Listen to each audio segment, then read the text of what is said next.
Proverbios capítulo 8, página 1008, que tienen todos. Y vamos a ver hoy qué nos dice la palabra de Dios. El título del mensaje es Sabiduría o necedad. Tú escoges. Sabiduría o necedad. Tú escoges. Ahora bien, tengo que entrar en un tema para poder entender los próximos versículos que vamos a ver. No podemos pasar a los próximos versículos si no aprendemos mínimamente la relación entre la sabiduría de Dios y Jesús, hecho sabiduría de Dios por y para nosotros. Algo que tenemos que entender. Jesús es el nombre griego con el que se lo conoce en todo el Nuevo Pacto. Jesús, o en algunas oportunidades Pablo se refiere a él como Cristo, ¿no?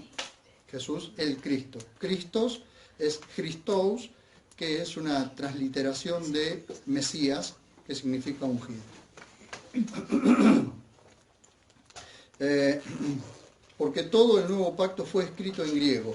También lo digo esto, porque han salido corrientes para decir que el libro de Mateo fue escrito en hebreo y que en realidad hay gente que se está ocupando de escribir lo que se ha escrito en griego, escribirlo en hebreo. Pero no hay registros, no hay ningún registro de los manuscritos más antiguos en hebreo. Todos los manuscritos que hay del Nuevo Pacto en hebreo son prácticamente nuevos, o sea, digamos, pueden tener 1500 años, pero son nuevos. Todo el Nuevo Pacto fue escrito en griego. Recuérdenlo siempre, todo el Nuevo Pacto fue escrito en griego. Que después alguien se haya ocupado de traducir del griego al hebreo para decir, para volver a las raíces hebreas, es otra cosa.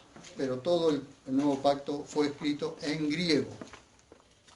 Entonces el nombre que se nos ha dado a nosotros es Jesús.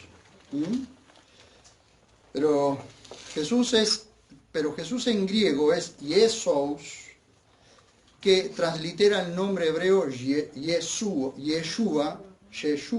o Yahshua, como se lo dice también en hebreo. Así que el nombre con el que se conocía al Señor desde su nacimiento hasta la cruz fue Yeshua, entre los de su mismo pueblo. Pero cuando se comienza a escribir el Nuevo Pacto, en realidad se le escribe Jesús en griego o Jesús para nosotros. El nombre Yeshua significa Yahvé salva. Y eso lo sabían los judíos. De allí también tienen el nombre Josué o Yahshua. Pero para nosotros, los que no somos judíos, es Jesús. Porque así se le dijo a María que le pusiera por nombre. Vamos a ver en Mateo 1:21 y Lucas 2:21. ¿Por qué voy a hacer esta introducción? Porque tenemos que entender que no fue Jesús el que se hizo carne, fue el Logos el que se hizo carne. La palabra, el verbo, la acción de Dios se hizo carne. Entonces vamos a ver Mateo 1:21 y Lucas 2:21. Mateo 1:21 dice, miren ustedes,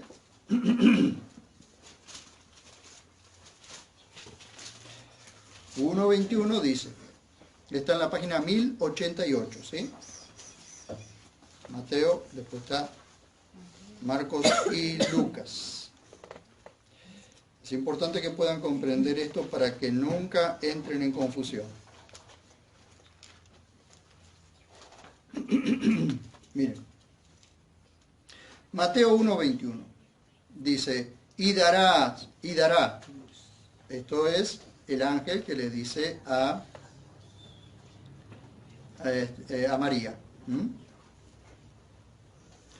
mejor dicho, a José, que María iba a tener un hijo. Y dice, y dará a luz un hijo y llamarás su nombre Jesús o Jesús. Cuando ustedes van al griego es Jesús. Porque él salvará a su pueblo de sus pecados. Y dice el verso 24, y levantándose José del sueño, hizo como el ángel del Señor le mandó y recibió a su mujer, pero no la conocía hasta que dio a luz un hijo y llamó su nombre Jesús. Ahora bien, ¿se lo dio inmediatamente como en nuestra cultura? No. Fíjense ustedes, a los 8 días le ponen el nombre. Dice 2:21 de Lucas. ¿Lo tienen?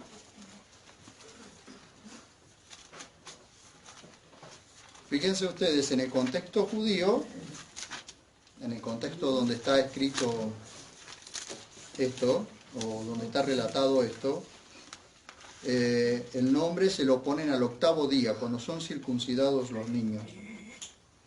Dice 2:21.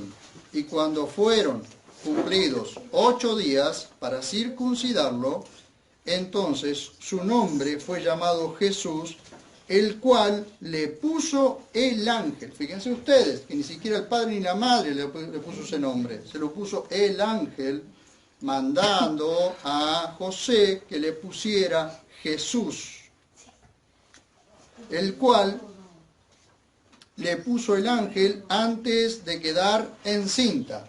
Antes. Fíjense ustedes, antes de que María quedara encinta, el ángel ya le había puesto el nombre. Y su nombre era Jesús. ¿Bien? Así es como nosotros lo conocemos. Préstenme atención para que no se me pierdan. ¿Por qué tengo que hacer esta introducción? Porque Jesús, el nombre Jesús no se conoció toda la vida. No se conoció desde la eternidad. Sino que es el Logos hecho carne, ¿sí? Pero antes de su nacimiento no se le conoció por este nombre. Porque Jesús, el Cristo, el Mesías, Yeshua HaMashiach, es Dios hecho carne en la persona de Cristo. El Logos, la palabra, el verbo eterno, la causa eficiente mediante el cual Dios creó todas las cosas. ¿Bien? Dios es uno.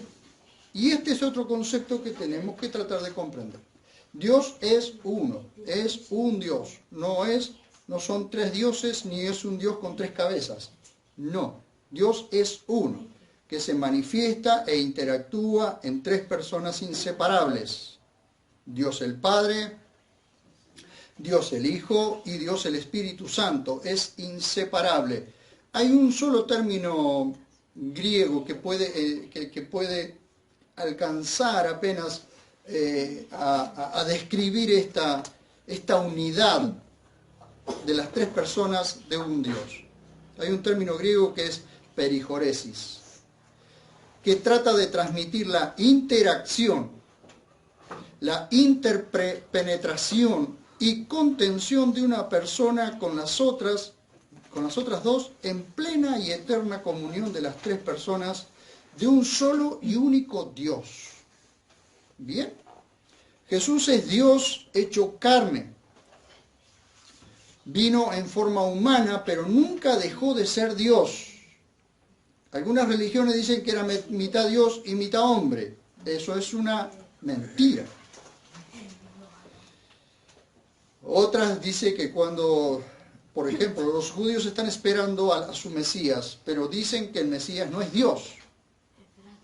Bien, por eso es que también Jesús fue acusado de blasfemo, porque él decía ser Dios. Y ellos lo conocían. ¿Cómo podía ser Dios si ellos lo conocían? Dicen, sí, no ha estado entre nosotros, no conocemos a su madre y a su padre. Miren, vamos a ver Juan, capítulo 1, verso 1 al 18. Juan es el que se encarga de describir el principio como el génesis del Logos hecho carne. Juan capítulo 1, verso 1 al 18.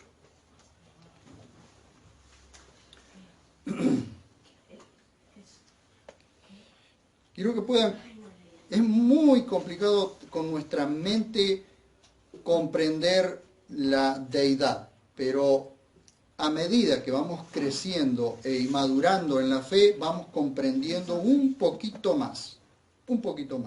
Pero ni siquiera los mejores teólogos pueden tratar de explicar la deidad, así que mucho menos lo voy a poder hacer yo, ¿no? Mire, dice Juan 1:1, en principio era el Logos, en principio, antes de la eternidad. ¿Sí? Allí, en los días de la eternidad, como después vamos a leer. En principio era el Logos. Y el Logos estaba ante Dios. Se dan cuenta que no habla de Jesús, habla del Logos, la palabra, el verbo. Hay una nota muy linda y muy explicativa, la nota 70 de la Biblia Textual, cuarta edición, que la pueden leer. Y Dios era el Logos. ¿Ven? Y Dios era el Logos. Dios era la palabra, Dios era el verbo, Dios era la acción. Estaba en principio ante Dios, es decir, cara a cara, frente a frente, unido. Todo existió por Él y sin Él nada de cuanto existe, existió. En Él había vida y la vida era la luz de los hombres. La luz resplandece en la tiniebla y la tiniebla no pudo extinguirla. ¿Vieron? La tiniebla no pudo extinguir la luz. Hubo un hombre enviado de parte de Dios llamado Juan. Este vino como testigo para que diera testimonio de la luz, a fin de que todos creyeran por medio de él. No era él la luz, sino que diera testimonio de la luz. Ahora, del Juan que está hablando del Juan el Bautizador, ¿sí? Yohanan, el Bautizador.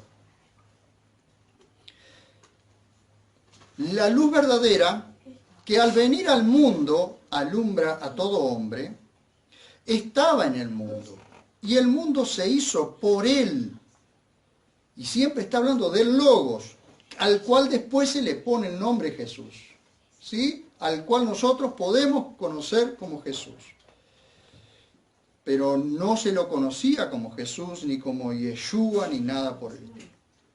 A lo suyo vino, es decir, a su mundo, a su pueblo, y los suyos no lo recibieron. ¿Los suyos quiénes eran? Su pueblo, el pueblo judío, ahí nació.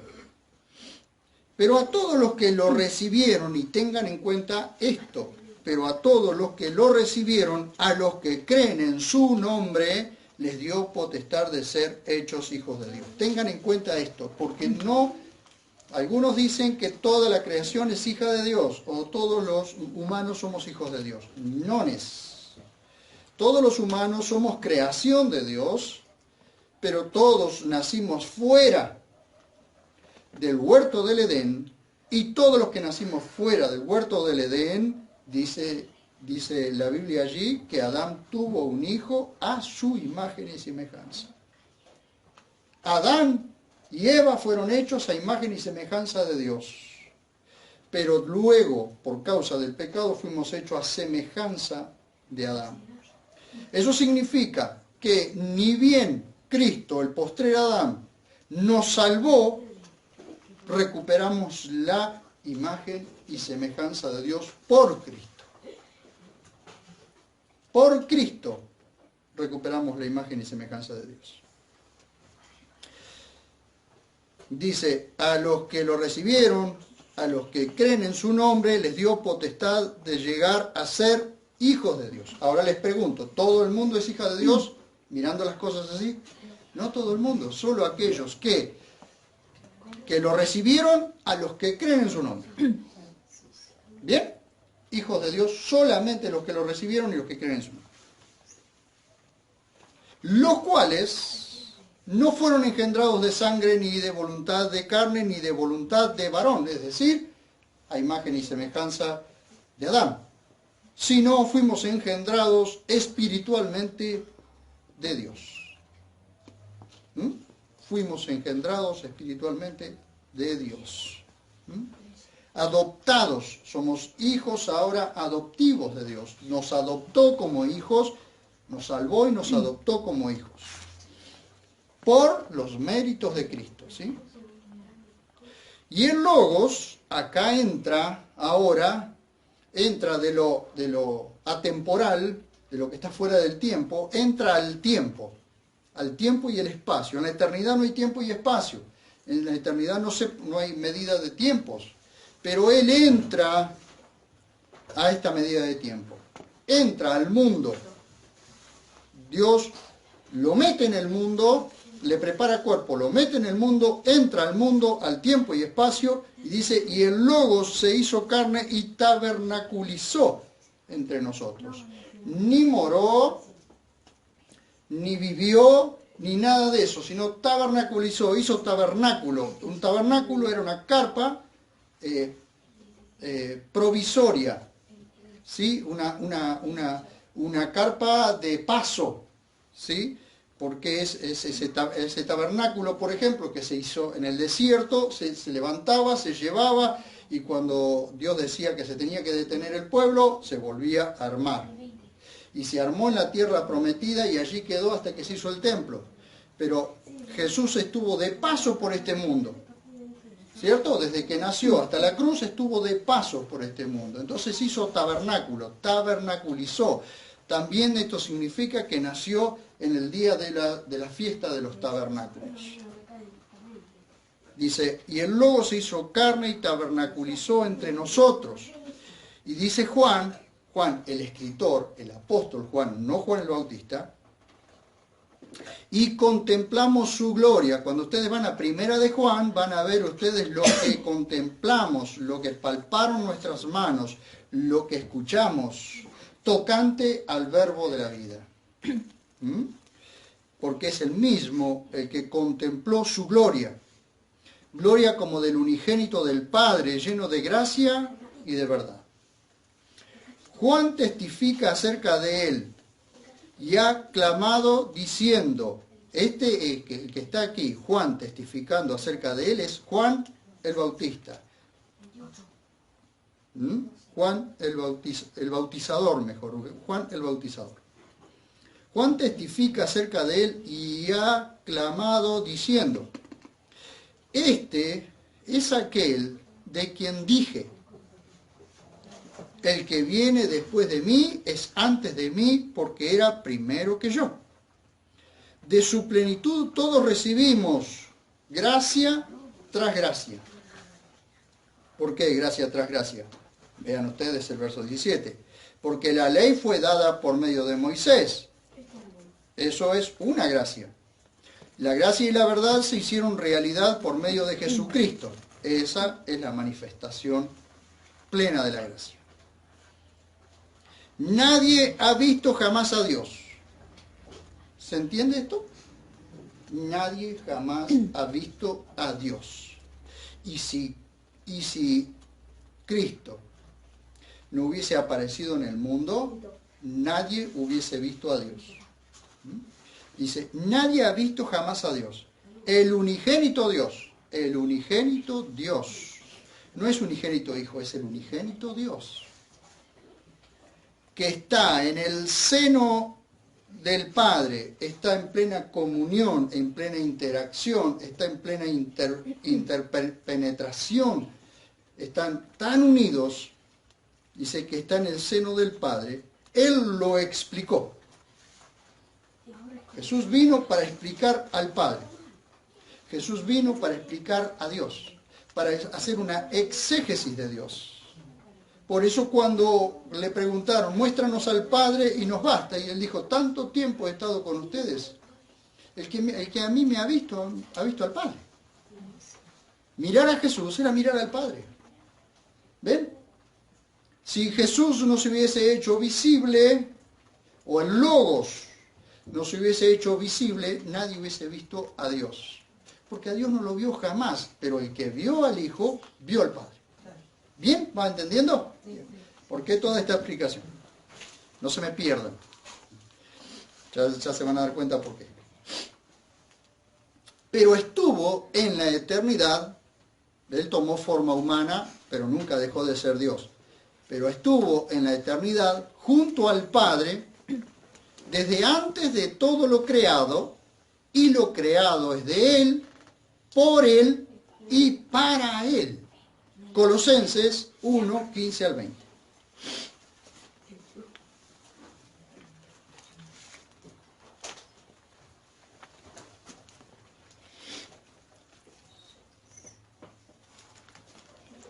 Colosenses, después de Efesios está Filipenses, después Colosenses.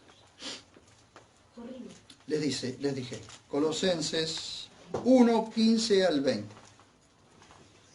A ver si logramos entender, por lo menos raspar la superficie, porque esto es como la punta de un iceberg. Nosotros estamos viendo apenas la punta del iceberg, pero toda la parte gruesa está debajo de la superficie. Así que hay que entrar debajo de la superficie para poder ver la plenitud de todo esto.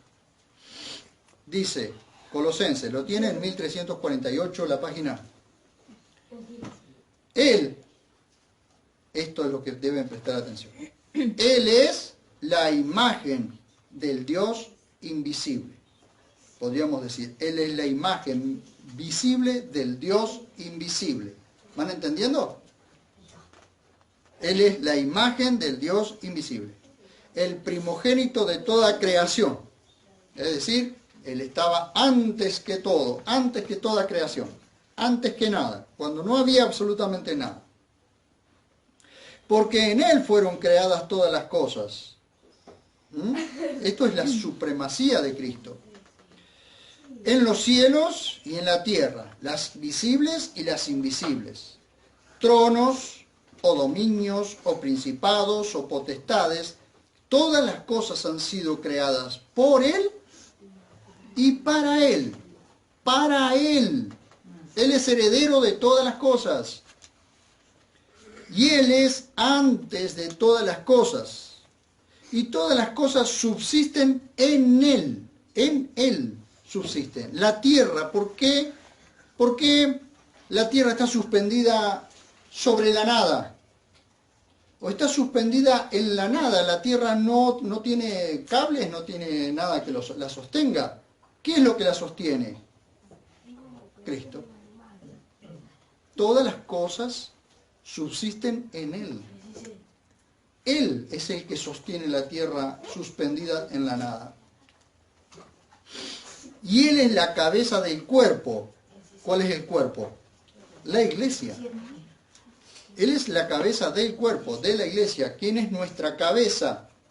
Cristo. Él es el principio, el primogénito de los muertos.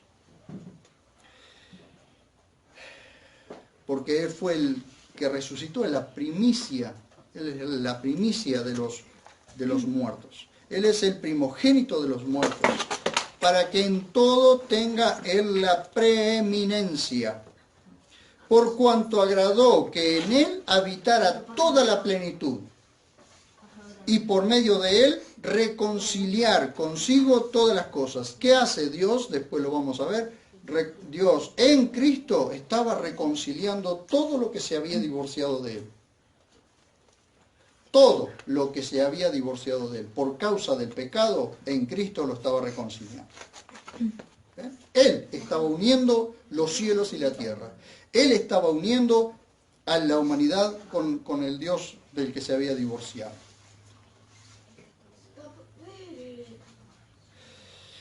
Así las que están en la tierra como las que están en los cielos, haciendo la paz por la sangre de su cruz.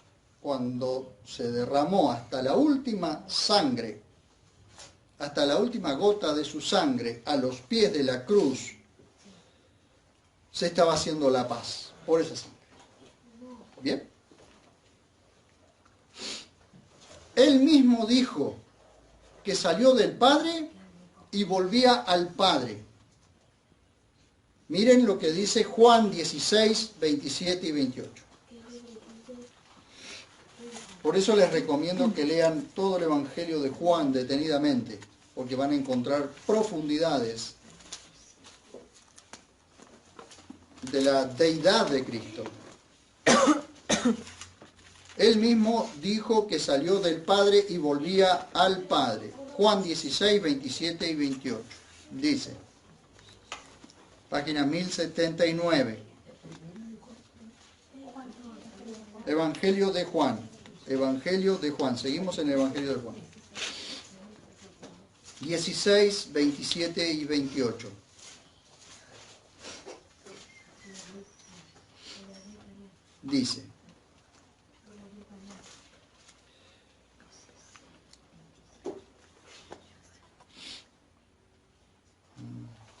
Dice, porque el Padre mismo nos ama, porque vosotros me habéis amado y habéis creído que yo salí de Dios. ¿Bien? Yo salí de Dios. Salí del Padre y he venido al mundo. Entró en el mundo, ¿sí? Otra vez dejo el mundo y voy al Padre. Salió del Padre y vino al mundo. Sale del mundo, vuelve al Padre. Eso fue en su nacimiento y 40 días después de la crucifixión. Vuelve al Padre. ¿Bien? ¿Bien? Ahora, Jesús y el Padre son uno. Juan 10, 30 y 38. Seguimos en el Evangelio de Juan, no Primera de Juan, sino Evangelio de Juan.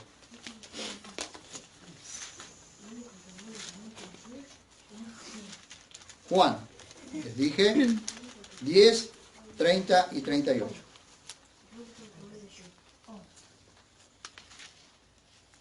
Dice, Juan 10, 30.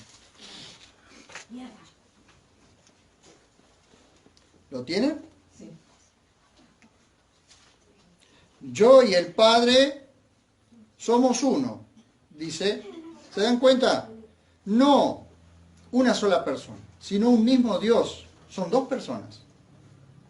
Porque los dos tienen voluntad diferente.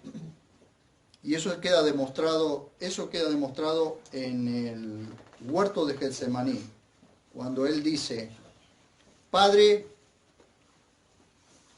que se haga tu voluntad. Él dice, Padre, pasa de mí esta copa, cuando él está orando. Ahí está su voluntad, pasa de mí esta copa, porque él sabe que tiene que ir a la cruz. Pero dice, no se haga mi voluntad, sino la tuya. Dos voluntades, ¿sí? Dos personas que piensan y sienten separadamente, pero es Dios, ¿sí? Pero es Dios. Cuando vuelve, Dios es uno. Yo y el Padre somos uno. Y le dije 38, miren.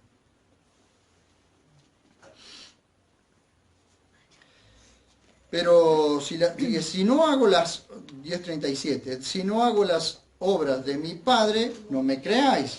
Pero si las hago, aunque no me creáis a mí, creed a las obras, para que conozcáis y sigáis conociendo que el Padre está en mí y yo en el Padre. ¿Ven cómo vamos comprendiendo? ¿Cómo de a poquito vamos captando la cuestión? Mostrando, ahora sí, mostrando de esta forma, vemos, aunque limitadamente, que es el mismo Dios en la persona de Jesús, hecho sabiduría de Dios, desde la eternidad, el que se presenta antes de tomar forma humana. Que salía de la eternidad, se presentaba al hombre y volvía a la eternidad. Así lo expresa el profeta Miqueas 730 años antes que Jesús naciera en Betlehem. Miqueas 5:2. Miqueas 5:2. Dice, Miqueas 5:2.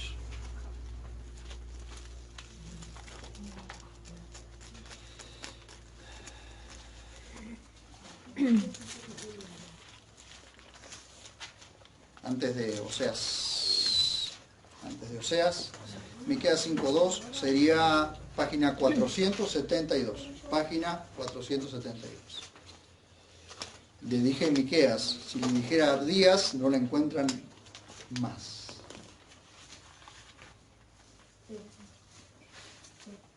Miqueas 5.2. Miren, con mucha atención esto y remárquenlo, por favor.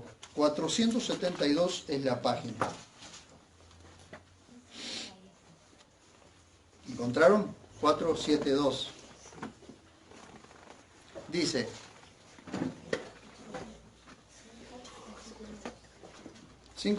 Miqueas 5.2.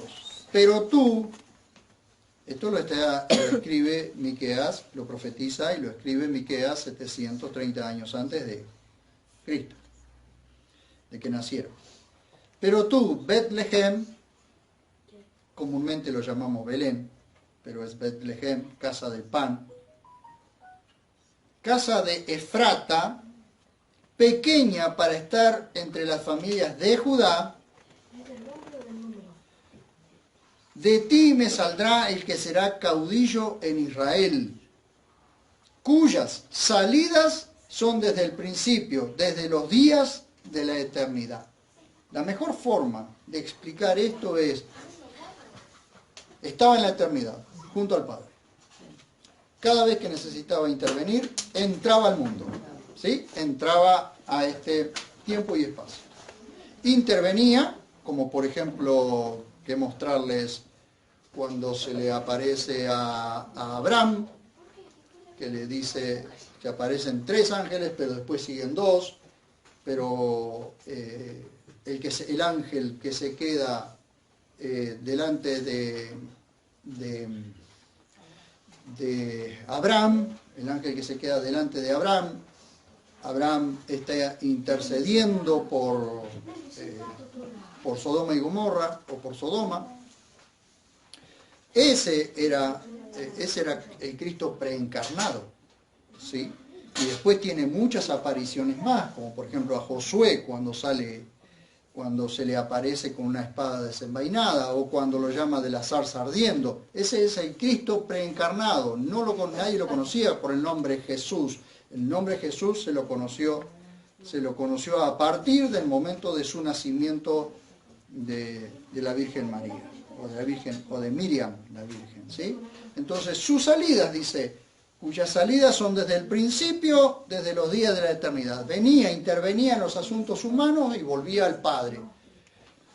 Después vino, se humanó, caminó durante 33 años vivió sobre esta tierra, se fue, pero nos dejó su Espíritu Santo. En lugar de él vino el Espíritu Santo, así que Jesús sigue estando en nosotros ahora, pero dentro nuestro. No viene una vez, interviene. Ahora ha venido para quedarse en nuestro interior. ¿Ven cuál es la belleza de esto? Vino para quedarse en nuestro interior. Ahora bien, en la medida que vamos viendo esto, vamos a ir observando a dónde los quiero llevar. Cuando volvemos a Proverbios 8:31, Proverbios 8:31, encontramos que el Señor Jesús estuvo en toda la planificación y ejecución de toda la creación hasta el momento mismo en que Adán y Java tuvieron descendencia. Miren el verso 31, dice: jugueteando en la parte habitable de su tierra y teniendo mis delicias en los hijos de Adán. Adán y Eva tienen su descendencia y él estaba allí presente en su delicia. Por eso aparece dentro de todo el Pentateuco, dentro de todo Génesis, aparece una partícula que es el Aleph Tav, que nadie sabe qué significa, pero es la intervención de Dios, como el sello de agua de la intervención de Dios, ese Aleph Tav, que nadie lo había querido explicar, porque tampoco se sabía nada. Pero podemos saber que la intervención, si ustedes observan la intervención de Dios, el Aleph Tav, el principio y el postrero, el alfa y el omega, estuvo siempre allí interviniendo. Dice: jugueteando en la parte habitable de su tierra y teniendo mis delicias en los hijos de Adán. ¿Dónde estaba él? Allí interviniendo constantemente en toda la obra humana, allí estuvo interviniendo siempre. Desde el verso 32 hasta el verso 36, escuchamos la voz de la sabiduría llamándonos a la dicha, a la bienaventuranza, a la felicidad de amar, caminar en sabiduría. En estos versículos el Señor Jesús es quien hace un llamado a toda la humanidad a dejar el camino del necio y seguirlo a Él. Miren ustedes, recordemos que ninguno de los escritores del Viejo Pacto conocía a Jesús como tal. En el Viejo Pacto Jesús no se conocía como tal. Salomón conoce la sabiduría, pero él no conocía a Jesús. Él conocía la sabiduría de Dios. Sabía que el principio de la sabiduría es el temor de Dios, pero él nunca conoció a Jesús. Nosotros tenemos tenemos la dicha de reconocer a Jesús hablando en el libro de Proverbios. Nosotros podemos reconocer a Jesús hablando en el libro de Proverbios. Podemos reconocer que la sabiduría que está hablando aquí no es otra persona más que el Señor Jesús hablándonos a nosotros. Pero nosotros, desde la cruz para acá podemos verlo. De la cruz, antes de la cruz no lo podían ver. ¿Bien? Sí, de hecho, los mismos judíos no podían reconocer a Jesús como Dios, menos lo iban a reconocer como la sabiduría de Dios hablando a través de Salomón. Menos lo iban a reconocer. Si Jesús hubiese dicho, Salomón hablaba de mí en el libro de Proverbios, más loco todavía, hubiera quedado como más loco todavía. ¿Cierto? Miren lo que dice, leemos del verso 32 al 36. Ahora pues, hijos, oídme. Y presten atención que ahora dice, ahora pues, hijos, oídme. Antes decía que tenía delicias en los hijos de Adán. Ahora está hablándole a los hijos. Ahora pues, hijos, oídme. Cuán bienaventurados son los que guardan mis caminos. Si ustedes se ponen a ver detenidamente, se van a dar cuenta que nunca Salomón podría haber dicho cuán bienaventurados son los que guardan mis caminos. Imagínense, si hubiesen seguido a Salomón, hubiesen hecho el mismo desastre que Salomón. Así que aquí es Salomón escribiendo, pero alguien está hablando, y no es Salomón. Salomón está escribiendo, pero Salomón no es el que está hablando. Entonces, ese que está hablando es la sabiduría. La sabiduría de Dios, el misterio de Dios, Cristo. Cristo, el misterio de Dios, el misterio que se reveló en la cruz, que terminó de revelarse. El nombre Yahvé terminó en la cruz.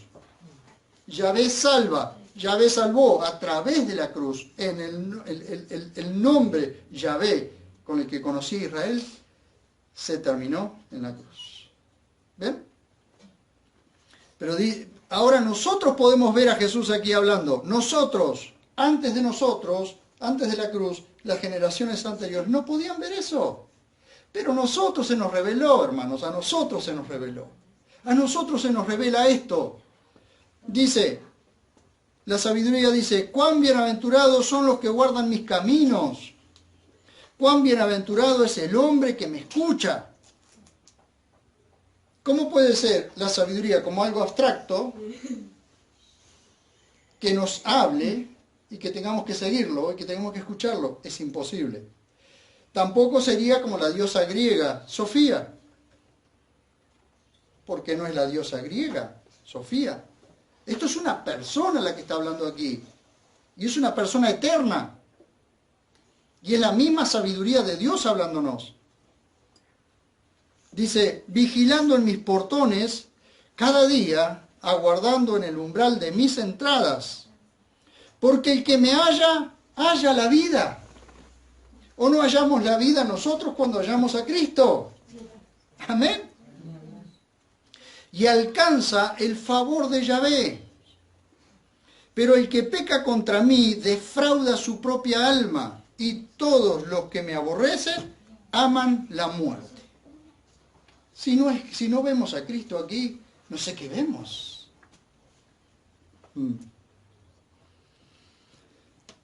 Si escuchamos atentamente, debemos escoger entre dos caminos, la sabiduría o la necedad. Todo el libro de Proverbios es un contraste entre los sabios y los necios. Todo el libro de Proverbios. Ningún ser humano puede alcanzar la sabiduría de Dios por sí mismo. Ningún ser humano. ¿Por qué? Porque el hombre está muerto en delitos y pecados. Porque todo ser humano se rebeló contra Dios y el pecado separó a la humanidad de Dios. Romanos 3:23, ¿qué dice? A ver, ¿alguien lo sabe de memoria?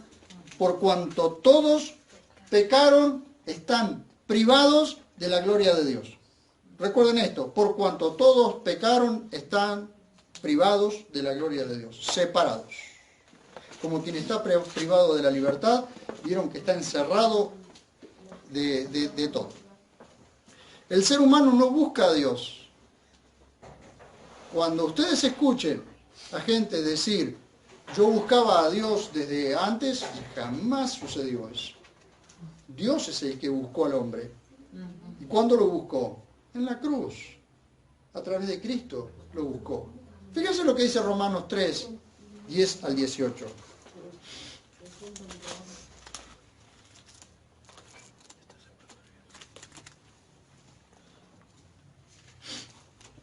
Tres 10 al 18.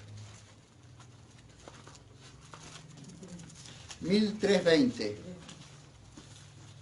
La página. Dice: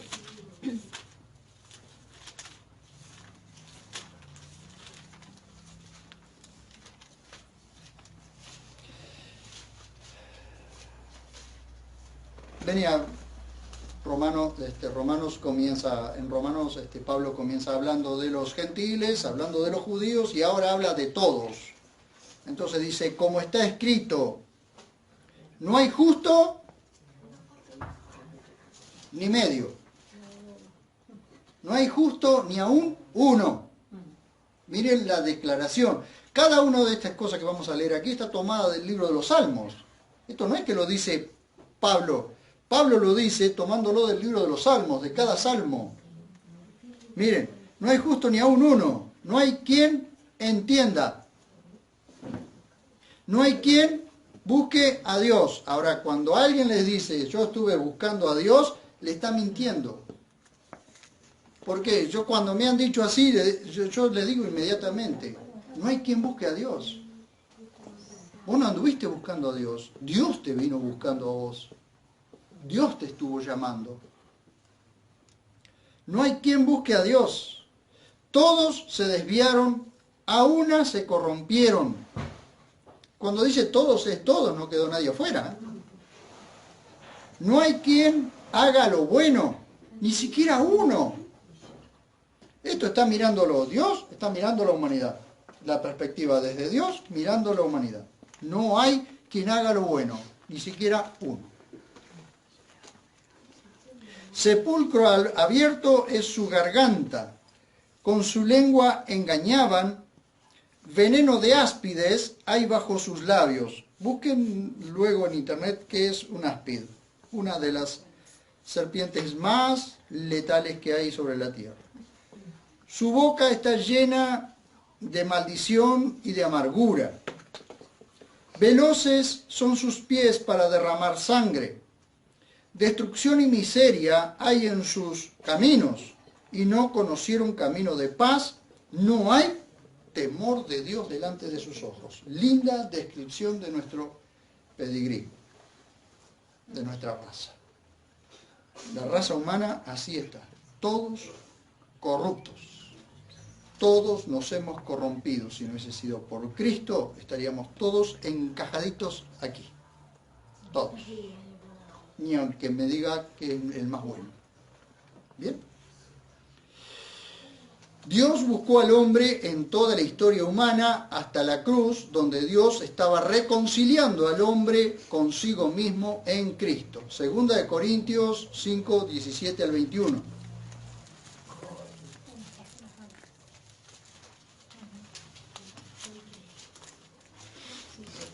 Página 1309.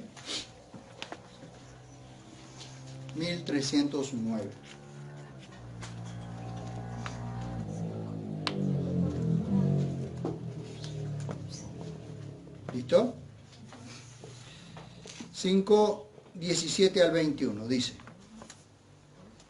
de modo que si alguno está en Cristo, es una nueva creación. Las cosas viejas pasaron, he aquí, han sido hechas nuevas. Aleluya. Y todo esto proviene de Dios, quien nos reconcilió consigo mismo por Cristo. Cristo fue el mediador entre Dios y los hombres para reconciliarnos con Dios. Y nos confió el servicio de la reconciliación. Cuando nosotros le predicamos a la gente, estamos llamando a la gente a reconciliarse con Dios. Miren ustedes, este es el ministerio o el servicio de la reconciliación. ¿Cuál es el servicio, primer servicio que tenemos todos como cristianos? ¿Cuál es el primer servicio que tenemos? El de la reconciliación. Así que si no averiguaste todavía qué don tenés un servicio, el de la reconciliación. Cuando vos abrís tu boca y le hablás de Cristo a alguien, estás llamándolo a la reconciliación. Amén. Esto es, que Dios estaba en Cristo reconciliando al mundo consigo mismo. Bien, el mundo estaba divorciado de Dios y en Cristo lo estaba reconciliando consigo mismo. Fíjense que el mundo no quería reconciliarse con Dios. Entonces Dios tuvo que mandar a Cristo para reconciliarlo con Él. No tomándoles en cuenta sus delitos. Y puso en nosotros la palabra de la reconciliación. ¿En quién? ¿En uno o dos? ¿O en toda la iglesia puso la palabra de reconciliación? Díganme. Reconciliación. Así que, somos embajadores en nombre de Cristo, como si Dios rogara por medio de nosotros. Rogamos en nombre de Cristo, reconciliados con Dios. Ajá. Al que no conoció pecado, por nosotros lo hizo pecado para que nosotros llegáramos a hacer justicia de Él. ¿Ven ustedes lo que Dios estaba haciendo en estos versículos? Todo lo que Dios estaba haciendo en el momento en que Cristo estaba siendo crucificado. Estaba volviendo a unir todas las cosas que se habían divorciado de Él. Por causa del pecado. Excepto Satanás y sus demonios. Miren. Entonces el hombre no busca a Dios. Dios buscó al hombre y lo arrastró y lo arrastra hacia su Hijo. Ahora sí, vamos a Juan de nuevo. Juan, capítulo 6, verso 44.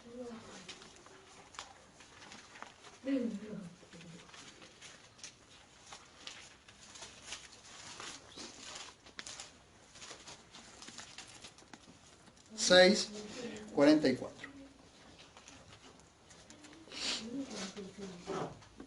Vemos Juan 6:44 y 12:32. Vamos a Juan 6:44 primero y luego a 12:32. Dice: ninguno, ¿qué dice? Ninguno, ¿sí? Ninguno. Ninguno puede venir a mí si el Padre que me envió no lo arrastra, no lo atrae.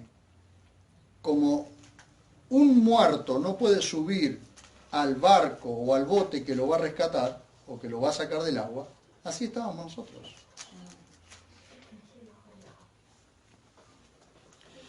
Dice, y yo lo resucitaré en el día postrero. Toda aquella persona que es arrastrada por el Padre hacia Cristo, Cristo lo resucitará en el día postrero. ¿Cuándo nos resucitará? En el día del arrebatamiento. Bien, miren ustedes, 12:32. Por supuesto que hay muchísima gente que dice que no hay arrebatamiento. Bueno, allá ellos. En algún momento tenemos que resucitar. 12:32. Miren lo que dice.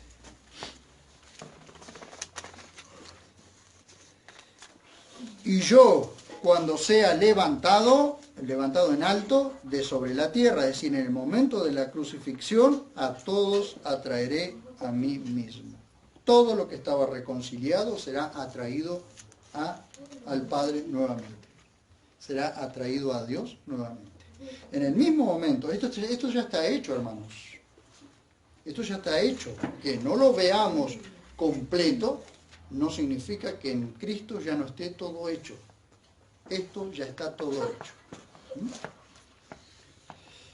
Porque el hombre sin Cristo está moral y espiritualmente muerto. Mateo 8:44.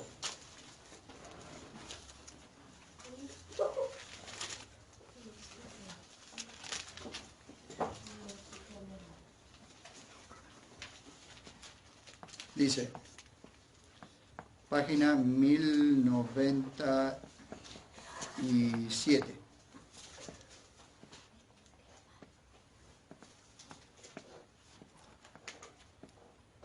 Mateo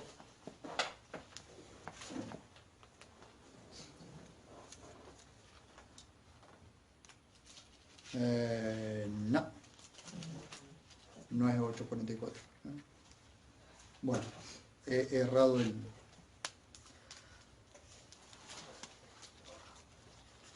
No importa. Sigamos adelante entonces. Seguro que anoté mal la cita. A ver, déjenme ver una cosa.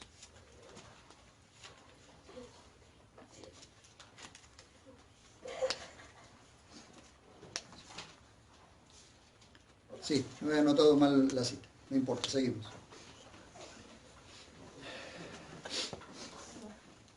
El hombre está espiritualmente muerto. Vean ustedes Efesios 2:1 y Efesios 5:14.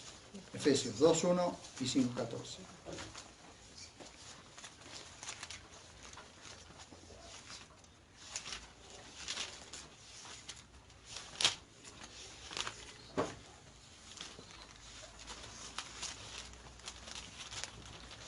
Efesios 2:1. Estos versículos también son claves para poder comprender que es imposible que el hombre venga a Dios por sí solo, porque el hombre está muerto en delitos y pecados, está espiritual y moralmente muerto. 2:1, página 1337.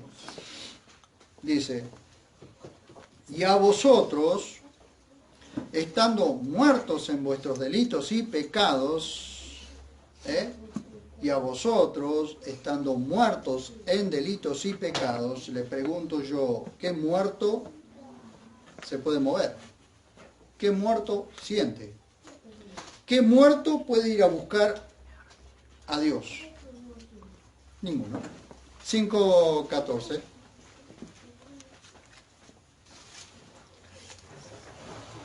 Por lo cual dice, despiértate tú que duermes y levántate de entre los muertos y te alumbrará Cristo. ¿Ven ustedes que el hombre no puede buscar a Dios? El hombre natural no puede obedecer a Dios si no nace de nuevo. El hombre natural es aquel que no tiene a Cristo, que no tiene el Espíritu Santo, es el hombre natural. El hombre espiritual es el que tiene a Cristo. Pero el hombre natural no tiene, por eso es natural. Veamos la diferencia, ahora sí vamos de nuevo a Proverbios 8. Y acá vamos a ver entonces que ningún hombre puede guardar los caminos de la sabiduría de Dios, ningún hombre puede escuchar la sabiduría de Dios si no ha nacido de nuevo. Esto era ley. Esto estaba bajo la ley. La ley, los profetas y los escritos. Estos son los escritos o los salmos, como lo llama Jesús allí en Lucas 24:44. El hombre no podía obedecer por sí solo esto. Si no venía Cristo, no podía obedecer por sí solo esto. El hombre puede ser muy sabio en el conocimiento de las Escrituras, pero nunca alcanzará la sabiduría de Dios si Dios no se la da. Nunca la alcanzará. El hombre no puede alcanzar, ni siquiera puede ser salvo por sí solo. Es imposible. Veamos la diferencia entre el verso 31, llamando a los hombres hijos de Adán, y el verso 32, hablando a sus hijos. Dice el verso 31, y teniendo mis delicias en los hijos de Adán. Ahora el verso 32 dice, ahora pues, hijos, oídme. Cuán bienaventurados son los que guardan mis caminos. Miren ustedes qué belleza de lo que está describiendo allí. Los hijos de Adán somos toda la humanidad y somos creación de Dios. Pero veamos lo que dice Juan 1, 12 al 14, que ya lo leímos, pero para poder comprender ahora la diferencia entre un versículo y el otro. 1, 12 al 14, página 1055.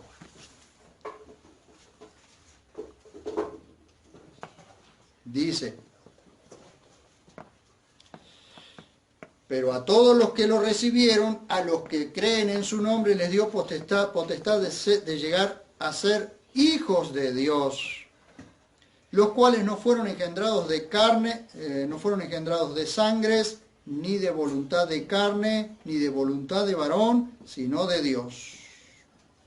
Y el Logos se hizo carne y tabernaculizó entre nosotros, y contemplamos su gloria, gloria como del unigénito del Padre, lleno de gracia y de verdad. Entonces ahora, cuando ustedes van al verso 32, allí pueden ver ustedes a Cristo llamándonos a la bienaventuranza de guardar sus caminos. ¿Ven ustedes? De la única forma en que podemos ver a Cristo en Proverbios es habiendo nacido de nuevo. Si no, es imposible. Los escritores y los lectores del antiguo pacto o del viejo pacto no podían ver a Cristo. ¿Ven ustedes? Solo los que lo reciben y creen en su nombre son hijos de Dios. Entonces ahora el panorama en Proverbios 8, 32 al 36 cambia. Es el Señor Jesús que está hablando a todos sus hijos. ¿Ven? Ahora somos nosotros los responsables delante de Dios de responder adecuadamente al consejo de la sabiduría.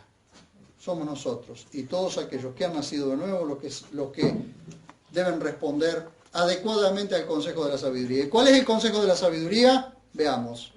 Verso 32 dice, ahora pues, hijos, oídme, cuán bienaventurados son los que guardan mis caminos. Cuán bienaventurados, dice el verso 34, cuán bienaventurado es el hombre que me escucha. ¿Se dan cuenta? Está mostrándonos cómo un hombre puede ser bienaventurado. ¿Qué hombre o qué ser humano es bienaventurado? La pregunta es, ¿qué clase de vida queremos vivir? ¿Bienaventurada o desventurada? ¿Dichosa o desdichada? ¿Vida abundante o amargada? ¿Escuchamos la voz de nuestro Salvador o nos alejamos dándole la espalda? Guardar los caminos del Señor es guardar los caminos de la sabiduría, por tanto el resultado es la bienaventuranza, que equivale, miren ustedes a lo que equivale la bienaventuranza: dicha, felicidad, prosperidad, bendición, éxito, derechura, corrección y satisfacción. Eso significa bienaventuranza. ¿Ah? Guardar equivale a vigilar, conservar, observar, precaver, custodiar, cuidar, obedecer. Visto de esta forma, debemos asumir una responsabilidad con respecto a las palabras alentadoras de la sabiduría. Si pasamos al verso 34, porque el 33, esto ya lo hemos explicado en alguna oportunidad, el 33 es una añadidura del texto masorético que no registran los textos más antiguos. Gracias a Dios por la BTX4 que nos ayuda a ver con claridad. El verso 34 dice, cuán bienaventurado es el hombre que me escucha, vigilando en mis portones cada día, aguardando en el umbral de mis entradas. Quiero llegar hasta aquí porque tengo que dar una explicación bastante extensa acerca de la puerta, o el significado que tiene esto de las puertas o los portones. Así que quiero llegar hasta aquí. El próximo domingo vamos a entrar en el verso 34. Cuán bienaventurado es el hombre que me escucha, vigilando en mis portones cada día, aguardando en el umbral de mis entradas. Entonces vamos a explicar qué significa esto en la cultura de Oriente Medio, donde fue escrito todo el viejo pacto. ¿Amén?